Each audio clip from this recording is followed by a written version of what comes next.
న్యాయం జరుగుతుందని విశ్వసించే బీసీలలో నేను కూడా ఒకరిని కూడా ఈ సందర్భంగా తెలియజేస్తున్నాను. అందుకే పార్టీలకు అతీతంగా, సంఘాలకు అతీతంగా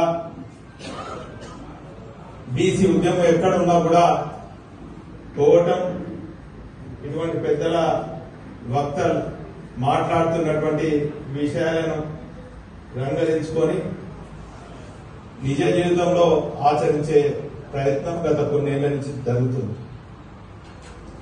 ఆ రోజు బీపీ సింగ్ గారి నేతృత్వంలో మండల్ కమిషన్ అయితేనేమి, లేక అనేక ఉద్యమాలలో ఒక విద్యార్థిగా, ఒక యువకునిగా, ఒక సామాజిక కార్యకర్తగా, ఒక ప్రజాప్రతినిధిగా నా వంతుగా